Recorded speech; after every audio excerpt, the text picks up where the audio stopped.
Israel और फिलिस्तीनी संगठन हमास के बीच चल रहे संघर्ष को देखते हुए पुष्कर में बने इजरायली पर्यटकों के धर्मस्थल खबास हाउस पर सुरक्षा के इंतजाम किए गए हैं। राजस्थान के सशस्त्र जवान 24 घंटे सोने पड़े इस विदेशी धर्मस्थल के बाहर पहरा दे रहे हैं। साथ ही सीसीटीवी के जरिए इस पर निगरानी रखी जा रही है। मैनेजर हनुमान बाकोलिया ने बताया कि यहाँ पर किसी के आने व जाने पर पाबंदी है। अभी यहाँ पर कोई रह नहीं रहा है। सरकार ने किल कोरोना अभियान की शुरुआत की है। गांव-गांव जाकर स्वास्थ्य विभाग को जांच करनी थी। कागजों में सब ठीक है, हकीकत इससे जुदा है। गांव-गांव में खांसी बुखार फैला है, कोविड के सभी लक्षण हैं, पर जांच नहीं हो रही है, इसलिए पता ही नहीं चल रहा है कि कोरोना है या नहीं। कुछ लोगों ने शहर जाकर जांच कराई, रिपोर्ट पॉजिटिव आई, पर वे भी घर पर रहे, काढ़ा पीकर ही इलाज कर रहे हैं। मध्य प्रदेश की राजधानी में चिरायु अस्पताल ने कोविड मरीजों को आयुष्मान कार्ड से मुख्यमंत्री कोविड उपचार योजना का लाभ देने से इनकार कर दिया। अस्पताल में भर्ती मरीज का बेटा अस्पताल के मैनेजर से आयुष्मान कार्ड से मरीज का इलाज करने की बात कह रहा है। इसमें अस्पताल का मैनेजर गौरव बजाज जवाब दे रहा है कि अस्पताल के मालिक डॉक्टर अजय गोयनका के अनुसार उन्होंने तय किया है कि आयुष्मान कार्ड कोविड मरीजों के इलाज के लिए मान्य नहीं होगा। DRDO के एंटी कोरोना ड्रग 2DG के 10,000 पैकेट इमरजेंसी यूज के लिए तैयार किए गए हैं। इन्हें सोमवार से मरीजों को दिया जाएगा। रक्षा मंत्री राजनाथ सिंह के सोशल मीडिया अकाउंट पर जानकारी दी गई कि सुबह 10:30 बजे से वीडियो कॉन्फ्रेंसिंग के जरिए दवा का पहला बैच रिलीज करेंगे।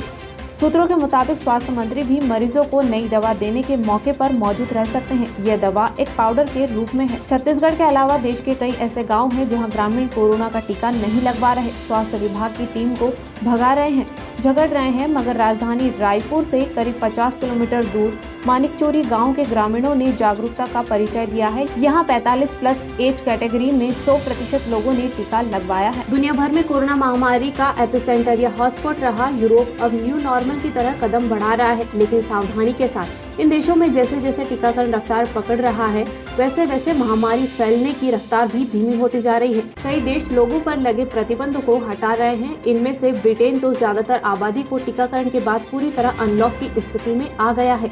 सरकार की योजना 17 मई से ब्रिटेन को पूरी तरह अनलॉक करने की है। सत्ता प्रतिष्ठान कहलाने वाले संसद के मीडिया मंच से एक ऐतिहासिक पहल होने जा रही है। संसद टेलीविजन ने दर्शक को खबर के बीच की सारी दीवारें तोड़ते हुए दावे पेश करने की महत्वाकांक्षी योजना तैयार की है।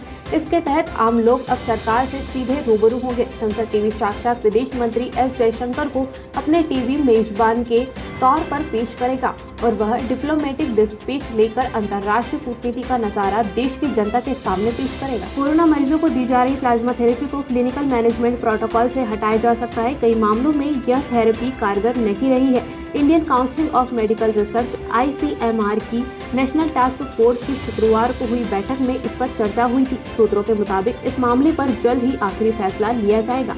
ICMR इस मामले पर एडवाइजरी जारी कर सकती है। कोरोना महामारी के बीच इन दिनों वैक्सीनेशन पर ज्यादा फोकस है। शहरों में ही नहीं, गाँव में भी आगे लोग आ रहे हैं, लेकिन वागड़ और गोडवाड़ क्षेत्र के आदिवासी इलाकों में हालात बिल्कुल अलग है। बांसवाड़ा और पाली के इन आदिवासी क्षेत्रों में भले ही 350 किलोमीटर की दूरी हो, लेकिन दोनों जगह वैक्सीनेशन को लेकर घर घर अफवाह फैली हुई है कि वैक्सीन लगवाने से वे विकलांग व उनके बच्चे पैदा करने की क्षमता खत्म हो जाएगी। राजस्थान में कोरोना संक्रमण की रफ्तार ने व्यवस्थाओं को हाँफने पर मजबूर कर दिया है। लगातार अस्पतालों पर लोड बढ़ रहा है, नतीजा बेड फुल है। राजस्थान स्वास्थ्य विज्ञान विश्वविद्यालय में हर समय 30 से 40 मरीजों की वेटिंग है। मरीजों की संख्या इतनी तेजी से बढ़ रही है कि जमीन पर इलाज हो रहा है। इमरजेंसी के हालात तो यही बयां कर रहे हैं कि मुख्य ब्लॉक का ओपन एरिया भी खाली नहीं है। यहाँ भी मरीजों का इलाज लगातार चल रहा है। अजमेर में चल रहे वीकेंड लॉकडाउन में रविवार को पुलिस ने सख्ती दिखाई। इस दौरान बेवजह घूमने वालों पर कार्रवाई की, चालान काटकर जुर्माना वसूला और वाहन भी जब्त किए।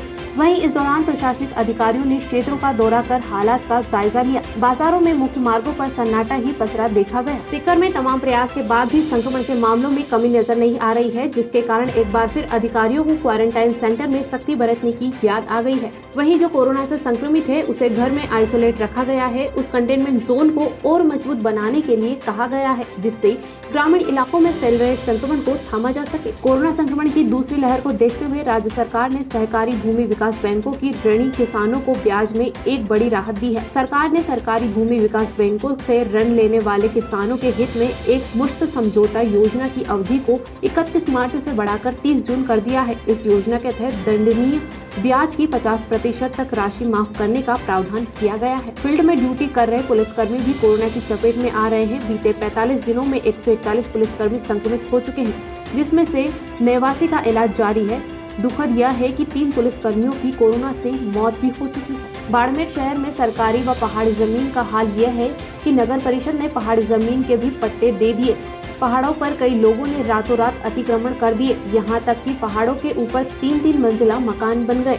नगर परिषद के पास भी ना तो कोई प्लानिंग और ना ही अतिक्रमण हटाने की इच्छा शक्ति है। भूमाफियाओं ने नगर परिषद की जमीन ही नहीं, वन विभाग के पहाड़ तक काट कर प्लॉट बेच दिए। इलाहाबाद हाईकोर्ट ने कोरोना को कंट्रोल करने के लिए बहुत पहले उत्तर प्रदेश के 5 शहरों में लॉकडाउन लगाने के आदेश दिए थे, लेकिन तब जीविका बचाने का तर्क देकर योगी सरकार सुप्रीम कोर्ट पहुंच गई थी और लॉकडाउन नहीं लगाया था। लेकिन अब सरकार के पास लॉकडाउन का ही सहारा बचा है। बॉलीवुड मेगा स्टार अमिताभ बच्चन, जिन्होंने पिछले महीने कोरोना वैक्सीन की पहली डोज ली थी, रविवार को वैक्सीन की दूसरी डोज ले ली है। उन्होंने इस बात की जानकारी अपने सोशल मीडिया अकाउंट पर एक फोटो शेयर कर फैंस को दी है। फिल्म शोले के सांबा यानी लीजेंडरी एक्टर दिवंगत नेक मोहन की बेटियां मंजरी और विनती मां की जानी भारतीय सिनेमा में कदम रखने जा रही है। ये दोनों फिल्म स्केटर गर्ल लेकर आ रही है। यह फिल्म 11 जून को नेटफ्लिक्स पर रिलीज होगी। फिल्म में मंजरी बतौर लेखक, निर्देशक और विनती सह-लेखक और निर्माता के तौर पर जुड़ी है। तमिल फिल्म इंडस्ट्री के जाने माने एक्टर और